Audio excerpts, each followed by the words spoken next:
Good morning, Canada, and welcome to your daily news briefing. I'm your host, and we have a lot to cover across the country today, so let's get right to it. Our top story comes from Ottawa, where Parliament is back in session after the break, and the political landscape is already heating up. The federal government is facing renewed pressure from opposition parties over its economic policies. The latest inflation figures released this morning show a slight but persistent increase in the cost of living, with grocery prices and housing costs continuing to be the main drivers. The opposition is calling for a new set of relief measures for Canadian families, proposing tax cuts on essential goods and a temporary freeze on the carbon tax. In response, the finance minister defended the government's approach, highlighting recent job growth numbers and arguing that their targeted support programs are more effective than broad-based cuts. Expect a fiery debate in the House of Commons today as this issue takes center stage. All parties are gearing up for a crucial session, with affordability remaining the #1 concern for voters from coast to coast. Shifting to the West Coast, a significant development in British Columbia's housing crisis. The provincial government has just announced a new multi-billion-dollar plan aimed at accelerating the construction of affordable housing units. The initiative, dubbed Build BC Faster, includes measures to streamline the municipal approval process, offer long-term loans to nonprofit developers, and rezone land near major transit hubs for higher-density residential projects.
However, environmental groups are pushing back, arguing that these technologies are not a substitute for a planned transition away from fossil fuels. Protests are planned outside the legislature in Edmonton later this week, calling for more investment in renewable energy sources like wind and solar. This debate highlights the ongoing tension between economic priorities and environmental targets, a challenge facing not just Alberta but all of Canada. In Quebec, the language debate continues to make headlines. The provincial government has proposed new amendments to its signature language law, Bill 96. These changes would further strengthen the use of French in small businesses and public services. The minister responsible for the French language argued that these steps are necessary to protect Quebec's cultural identity in an increasingly anglicized North America. The proposal has been met with mixed reactions. While praised by nationalist groups and language advocates, it has sparked concern among Anglophone community leaders and business owners who fear it will create more red tape and hinder their ability to operate. The public consultation period is set to begin next month, and it's expected to be a contentious process, reigniting one of the province's most deeply rooted political discussions. Let's head to Atlantic Canada now, where the healthcare system is under immense strain.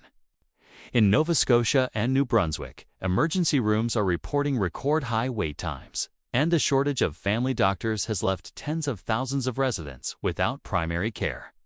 Health officials are calling this a critical situation. In response, the provinces are launching aggressive new recruitment campaigns to attract healthcare workers from other parts of Canada and internationally.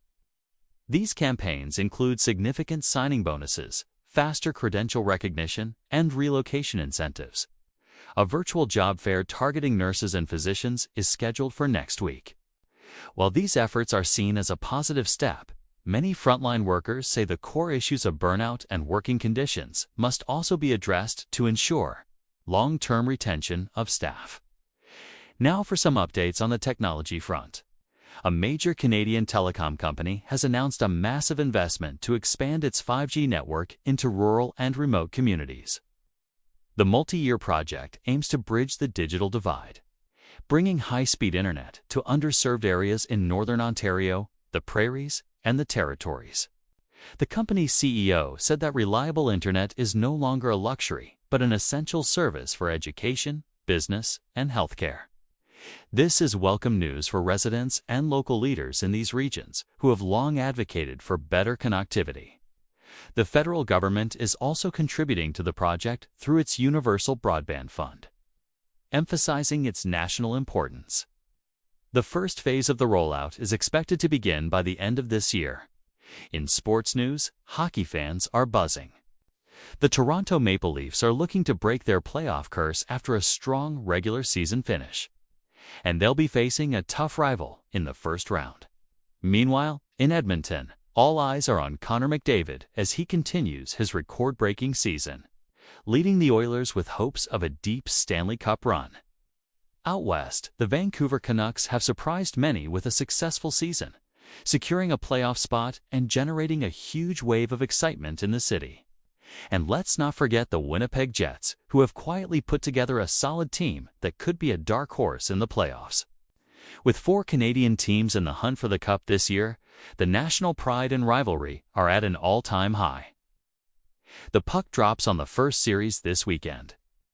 Turning to a lighter story that's capturing hearts across the country.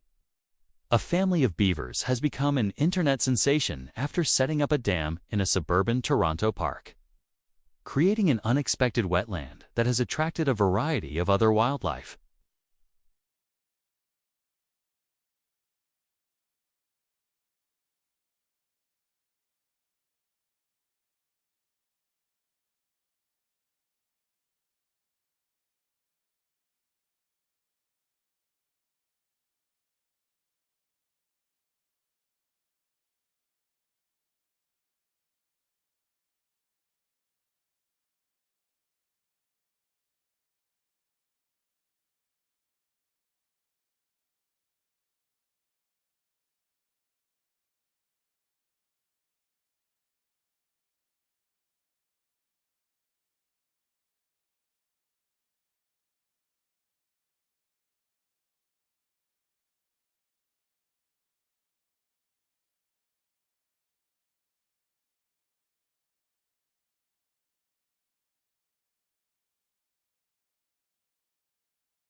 The nominations for the Juno Awards were announced this morning, celebrating the best in Canadian music.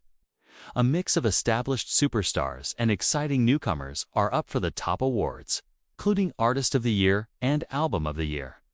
The diversity of genres represented, from Indigenous folk to hip-hop and electronic music, showcases the vibrant and evolving Canadian music landscape. The award ceremony will be held next month in Halifax, and it promises to be a fantastic celebration of our nation's talent. That's a wrap on the major headlines for today. It's clear there's a lot happening from coast to coast, from political debates in Ottawa to housing announcements in BC and healthcare challenges in the Maritimes.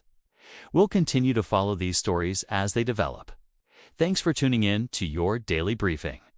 I'm your host, reminding you to stay informed and stay engaged. Don't forget to like this video and subscribe to our channel for more updates throughout the day. Have a great day, Canada.